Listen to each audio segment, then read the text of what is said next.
Hello, welcome back to my channel Joyita's creation. অনেক অনেক স্বাগত জানিয়ে, অনেক অনেক ভালোবাসা জানিয়ে তোমাদের আজকের ব্লগটা শুরু করছি।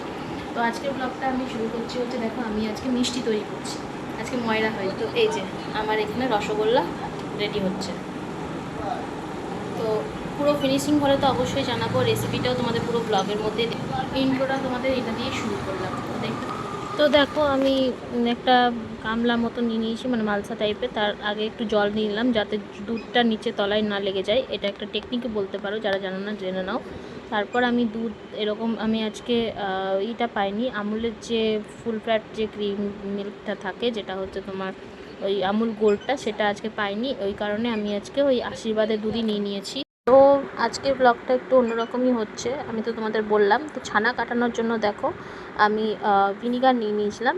ভিনিগার নিয়ে ছানাটা, মানে ভিনিগার একটু, যতটা ভিনিগার সেই পরিমাণ মানে জল নিয়ে ছানাটা কাটিয়ে নেবো। আর একবার মিষ্টি করতে গেছিলাম, করেওছিলাম, কিন্তু সেটা খুব একটা ভালো হয়নি। বাট এবার একটা সত্যি টেস্ট হয়েছে, ভালো হয়েছে। তো আমি এই যে পরে খেয়ে দেখেছিলাম। তো এই যে এতটা 2 প্যাকেট দুধের মধ্যে এতটা ছানা বেরোলো, যে ছানাটাকে ভালো করে জল ঝরিয়ে নিলাম।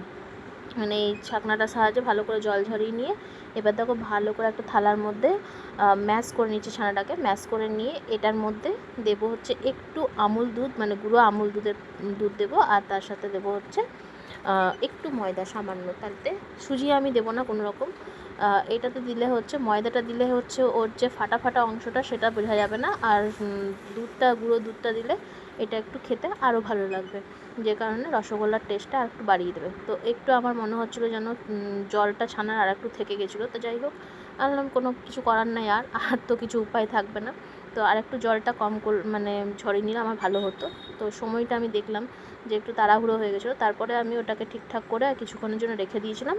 রেখে দেওয়ার পর আমি হচ্ছে এদিকে মানে গোল গোল করেছি। আর একটু টাইম দেওয়া যেত, কিন্তু আর একটু টাইম দিইনি। এই কারণে বরের ছিল অমাবস্যা। তো অমাবস্যায় ও একবেলা মানে লুচি খায়, আর একবেলা চাল খায়, মানে নিরামিষই খায়। তো ও যেহেতু লুচিটা খাবে, তো ওর টাইম হয়ে যাচ্ছিলো খাবার। ওই কারণে আমাকে আজকে রান্না করে দিতে হতো, মানে মিষ্টিটা খেতে যেন পায়, তার জন্য আমি একটু হড়বড়ির মধ্যেই ছিলাম।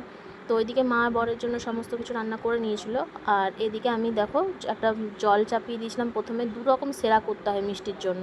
তো এই যে জলটা চাপিয়ে দিয়েছিলাম, তার মধ্যে একটু এলাচ দিয়ে দিলাম। এলাচ দেওয়ার পর এদিকে হচ্ছে সেরাটা ভালো করে নাড়াচাড়া করে, একটা সেরা যেহেতু যেটাতে মিষ্টিটা সেদ্ধ হয়, সেই সেরাটা থাকলে সেই সেরাটা হচ্ছে তোমার নোংরা হয়ে যায়। তো সেই সেরাটা নোংরা হয়ে গেলে তখন আর মিষ্টিটা ভালো লাগে না দেখতে, কালো কালো হয়ে যায়, মানে একটা কেমন নোংরা নোংরা টাইপের লাগে। তাই ওই সেরাটাকে ফেলে দিতে হয়। আর এই যে আর একটা সেরা যেটা আমি ঢেলে রাখলাম, এটাকে মানে তোমার ইউজ করতে হয়। আর মিষ্টি যত তোমার ভেতরের দিকে থাকবে, ডুবে থাকবে পুরোটা, মানে রসটা যত টানবে তত কিন্তু মিষ্টি খেতে ভালো হয়, টেস্টি হয়। তো আমি জাস্ট এগুলো অতটা পাকা না, মানে সবই বলতে পারো মানে শেখা। তো ওই টুকটাক দেখে দেখে ভিডিও দেখেই আমি শিখেছি। করে চেষ্টা করি যে এটা তো কী করে, একবার হয় না, দুবার হয় না, তিনবারের বেলা হয়তো ভালো হবে। তো এই কারণেই করা, আর কিছু না। আর একটু সাইজগুলো ছোটো হয়ে গেছিলো, একটু রসমালাই সাইজ হয়ে গেছিলো, কারণ আমি এই জন্যই ছোটো ছোটো করেছিলাম, আমার অনেকজনকে দেওয়ার ছিল। তো যেহেতু প্রথমবার করব, তো মানে বেশিও কোয়ান্টিটি করলে যদি খারাপ হয়ে যায়, ওই কারণে বেশি কোয়ান্টিটি করিনি, কম করেছি, কিন্তু খাওয়ানোর ছিল সবাইকে, ফ্যামিলির। তো ওই জন্য একটু ছোটো ছোটো করে সবাইকে খাওয়ানোর মতন করেছিলাম। এরপরে যখন করব তখন বড় বড় করে মিষ্টির সাইজে করব। এরপরেও খুব তাড়াতাড়ি করব, কিন্তু হয়তো রসগোল্লা নাও করতে পারি, অন্যরকম একটা মিষ্টি করব খুব তাড়াতাড়ি। তো দেখি কবে করা যায়, কি করা যায় না করা যায়, সেটার ব্লগও তোমরা দেখতে পাবে। আর প্রত্যেক দিন একঘেয়েমি ব্লগ দেখে দেখে সবাই একটু বিরক্তই হয়ে যায়।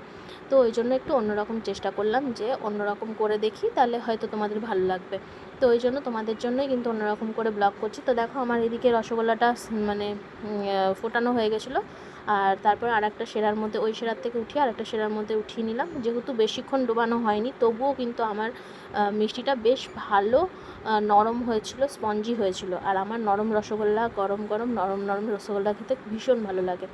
তো এই যে আমি একটা মিষ্টি নিয়েও নিলাম। আর দেখো কাটলে হয়তো বুঝতে পারছো যে কতটা স্পঞ্জি হয়েছে। তো আমার হাতটা সামনে চলে আসছিলো, তারপর আমি তোমাদের দেখিয়ে দিলাম ভালো করে। এই যে দেখো কতটা স্পঞ্জি একটা রসগোল্লা হয়েছিল, খেতেও কিন্তু ভীষণ সুন্দর হয়েছে। আর সবাই খেয়ে নামও করেছে। তো আমি এতেই স্যাটিসফাইড। সবাইকে খাওয়ালে নিজে কতটা কী খেয়ে ভালো লাগে সেটা নয়, সবাইকে খাওয়াতে পারলে ভালো লাগলে এটাই মানে কিছু করলে ভালো।